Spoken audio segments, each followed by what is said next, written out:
What's up, everybody? Welcome back to another episode of Controllers in the Kitchen, and we are still playing the For Honor closed beta, but unfortunately officially it is now over. Just want to show you some post beta footage, and we will be playing with Nobushi, as this is one of the better characters in my personal opinion. The Nobushi is such a good character for Dominion, especially when you're trying to control all the points. She doesn't look like she can dish out a lot of damage, but you would be wrong, my friends. She's one of the better characters in my opinion, and we are trying to get into a game of Dominion at the minute. Currently we have a Warden Knight and a Viking Raider on our team. Personally, whenever I play, I like to have a few, let's say, variations on our team. I don't like it if everyone is usually like the Orochi or Viking, what do you call them, Berserkers. You like to have a few differences on the team, and personally I think that it's very much more useful to have a variety of characters to play as, because I've been in several matches where you've had like several Orochis or an entire team of Raiders, and yeah, it can be good for times, but the variation, it really does make a difference, and especially when you're playing against pro players, it can get a bit stale and it could be a bit difficult to try and get through the entire game, as well, to win the game really. So I'm playing as the Nobushi this time around. Usually I like to play as the Orochi, but let's see how we can do today. I don't know if anyone's heard, but there's actually an open beta that's been announced for the 9th of February, and let's kick this match off with the 4v4 Dominion. But anyways, yeah, the open beta is on the 9th of February, and I think it would be really cool if everyone can join in. So hopefully later on, if you're all interested in playing the For Honor open beta, just hit me up on the PlayStation 4. Sorry that I don't play this on PC or on the Xbox. I might get around to it at some point because I have friends on different consoles, but I'll be mainly playing this on the PlayStation 4. So hopefully we can meet up online and we can, well, fight in For Honor. So we'll find a Kensei here. Fortunately enough for the Kensei, oh, getting double teamed though. Oh, triple teamed even. Huh, run away.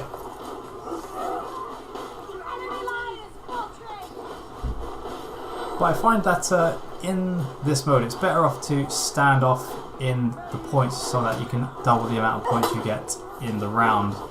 If you don't realise, you get 1 point, I'd say probably per second, for every capture zone that you hold. But if you stand within a point, you'll be able to get double the points for your team. But only if you control it. But as you can see there, I've been chased out by 3 people from the other team.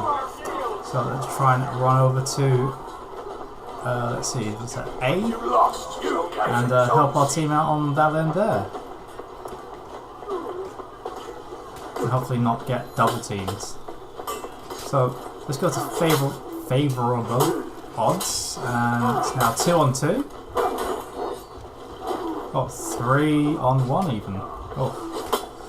But I can get rid of this Orochi here. Yeah, that's good.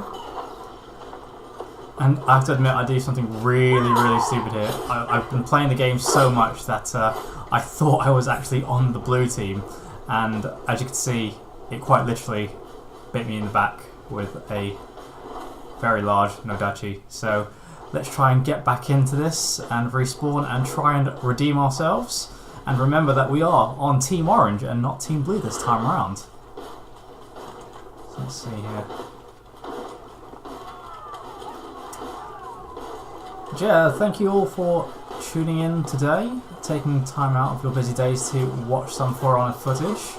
I hope that you can watch some more of the videos that I'm putting out, and I will try to bring out more variation of different match types and different characters I'm using, but I tend to really do favour the Samurai faction. I have tried all of the other ones at some point, even if it's not in the beta. I've tried some of the other ones in the alpha, and to be honest I just quite favour the samurais in general. I don't tend to focus on heavier hitting characters, although I do want to try the Shugoki character for the samurai just because, well, I fight for the samurai faction. Also, if you remember from the last video actually, we was talking about the faction war. So if you haven't realised, in the beta, or in the game that's going to be coming out properly in February, every time you fight online, the faction that you've chosen to be a part of, every, let's say, win or how well you do in any match type is going to contribute to the points that you can earn for your faction. And so you have an overall map that you can really affect across platform. Now, this doesn't mean that you can play people from PlayStation across onto Xbox, let's say. It's just the points overall get added on to the overall, let's say, scoreboard, and it affects the amount of land each team manages to capture. But anyways, the point is, the Vikings, as I predicted, had pulled it through in the end and captured the most land, and unfortunately the Samurais actually came last. Yes, the Vikings came first, and the Knights obviously captured the second most amount of land, and the Samurais unfortunately didn't manage to pull it through. But hopefully that will change in the open beta, and all of you guys can take part, and hopefully you guys will fight for Team Samurai along with me. Right, let's see what we can do here. Clear out a bunch of minions, and let's try and get rid of this Kensei here. It's 2-on-1, so we should be able to get this done. Oh wait, no, it's got the Warlord. Oh, double team, and let's get the revenge mode off. Deal some major damage here, and we take out one, that's good. Let's try and take out this Warlord once and for all. And we take out another one and clear out B. We're doing well here, guys, we're doing well. Really holding down that heavy and light attack to clear out the zone here. Capture B. In my opinion, I'd say capturing B is probably the better choice, because as much as you can capture these soft points, which is A and C, B to me seems like the most important one. That's because it's not as easy to capture this point. You have to actually make efforts to clear through the minions that's there. So it does take a bit of time to get through, as well as if you manage to push your line all the way to the end of theirs, whilst keeping a hero there, you're able to hold that 100 points longer than the enemy, and it does take a lot of time and maybe a little bit of coordination with some of your team members to try and get through B, because it does take longer to capture, especially in a game mode like this where when you get to 1,000 points you're going to go into breaking. Every second is going to count.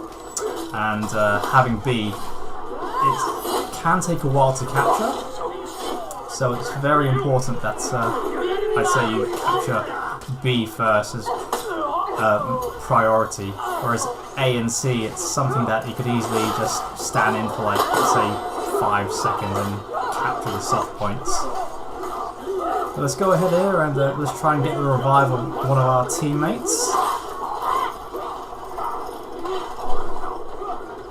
See what we're going to do here. Let's try and capture C. We need to try and get a lead against our opponents here. Almost time. See, we've got 880 points, and we've almost got the enemy team to breaking. Let's heal up here before we go off and try and complete the match. And yes, we've got our enemy team on breaking, so let's try and eliminate blue team before they try and pull it out. So we've got, let's see, we've got the Warden here. Yeah, that's one.